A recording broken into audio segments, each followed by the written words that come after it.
Good evening, ladies and gentlemen. Welcome to the Juha Maloba Weightlifting Sports TV.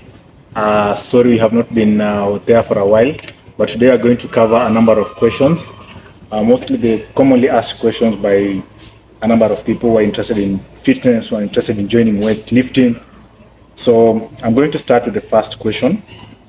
The first question that I get is usually a concern from most of the ladies. It's about an experience they've had with a sexual experience they've had with being intimate with some weightlifters and some of the people who are involved in lifting weights in the gym. So there's usually a relation between lifting weights and the male reproductive part of a man. There's a direct relation. There's some weights, even if you Google, there's some lifts that affect the male testosterone. They boost the testosterone of a man. But at times, this experience could be in a situation whereby when an athlete or somebody has gone to the gym and the body is a bit worn out, this could affect his performance in bed. And that could be explained the reason why some of the ladies could be having an issue in regards to some of the lifters not performing.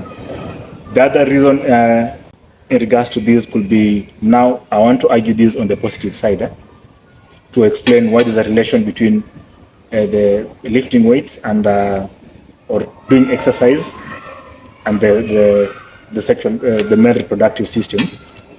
Basically, if somebody is obese or if you're having erectile dysfunction, the doctor usually recommends you to go to the gym or maybe to go and do some exercises, because there's usually a direct relation between the male reproductive system, testosterone part, and so basically this does not incorporate only about lifting weights.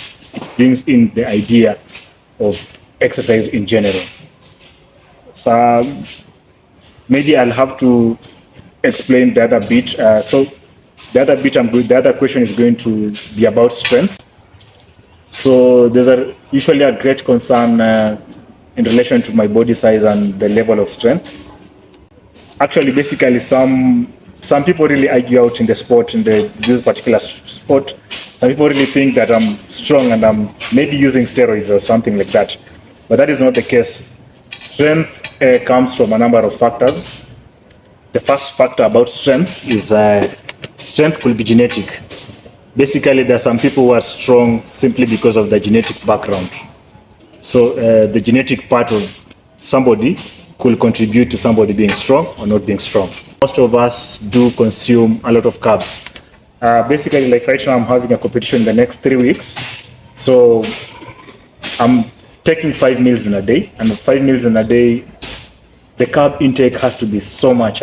So you have to do, it's called carb loading, so that by the time you're doing your competitions, your energy levels are a bit high. And basically that is not expensive as people really have to put it. It depends on what works for you. Now for me, basically, among my 5 meals, I don't miss to take a special kind of ugali, whereby the ugali is usually a mixture of the normal maize. I go to the portion meal, the normal maize, I mix some millet and cassava, as opposed to just going to the supermarket to buy the normal ugali. Because when I mix the flour with millet and cassava, the carb content is usually very high. I feed in so much omena because it's cheaper as compared to maybe eating fish each and every time. Because if I have to eat fish, then basically I'm going to eat a whole tilapia every meal. So there is diet, there's the genetic part of it. The other part about strength is about how you program. So basically there's a difference between somebody who's trying to lose weight, somebody who's trying to gain weight, and somebody who's trying to gain strength. All these people have got different programs. So, and that is why sometimes I usually assist some ladies who maybe want to lose weight when they inbox me on how to lose weight. But I cannot give them the same program of losing weight as opposed to the program that I'm using, because I'm a power lifter.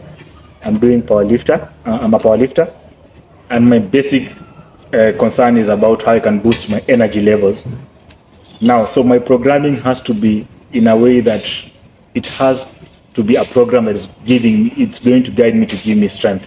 So if you don't have a program of among three, you can just get to us. We're going to guide you and connect you to any athlete, any weightlifting athlete in the country is going to give you a program, or any fitness trainer or coaches are going to give you a program on how to go about losing weight, gaining strength. Then the other question number 3 is about risk. So there's usually a very great concern about the risk involved. People look at, maybe my body weight is currently is around, I think I'm around 80 kgs. I've added some weight, and my lifts are around relatively a good number of kgs. So there's usually that concern why I lift so heavy in relation to my body weight. So people are usually concerned about the risk. Yes, I'm going to tell you this is usually a very risky sport.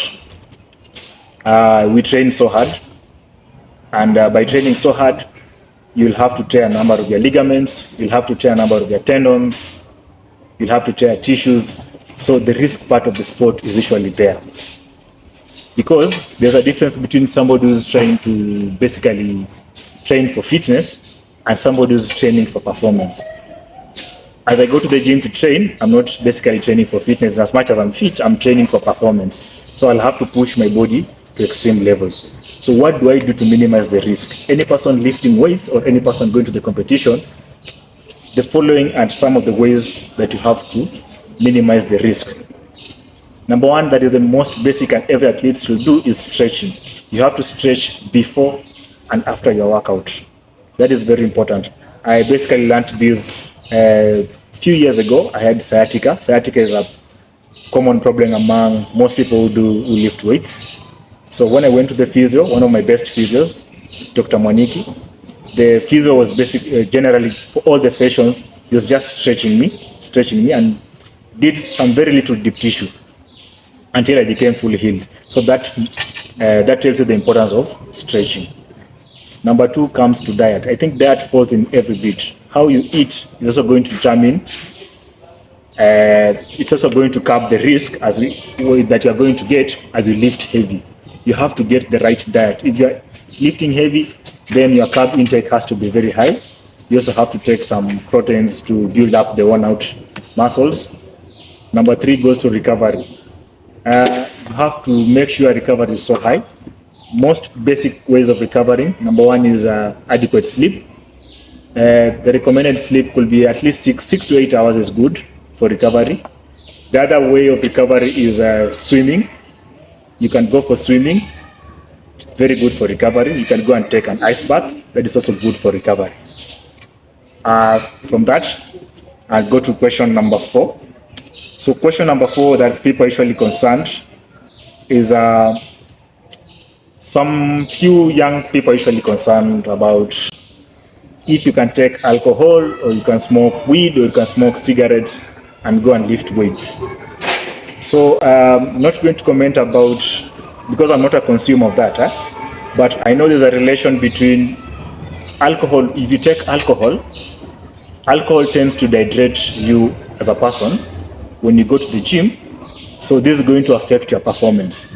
Alcohol is not bad. You can take alcohol, but in limited quantities, because I'm also aware that sometimes we as lifters, when we try to add weight, some lifters usually use wine. Maybe because wine has got a lot of calories. Some beers have got a lot of calories. So if you want to add weight, you take it in limited quantities, because it assists in the calorie and assists in adding up your calorie content, because it's all about adding calories if you want to lift heavy. For smoking weed, I know one strongman athlete in the UK. No, not in the, I think it's in the US. It's called Robert Obast. He confessed in an interview that he has been smoking weed and training. But you see, this is just a sample of one person among very many athletes. I also know Marcus Rue, one of the best bodybuilders, some very huge bodybuilder. He used to smoke and used to train. But these are just 2 people out of a whole sample in the whole world that we know. So I won't really recommend smoking weed, taking alcohol, or smoking cigarettes. And if it has to be done, it has to be in very limited quantities, because generally it's going to affect your performance as an athlete, or as just a general gym person who's going to either add weight or lose weight. The other two last questions that I have, there are ladies who are usually concerned about lifting and the lifts that you're supposed to lift while one is pregnant. Yes, you can lift weights when one is pregnant. I'm not really going to go deeper into that. I have seen a number of athletes, like the fittest woman in earth, Tia Toomey. You can just go and Google Tia Toomey on YouTube.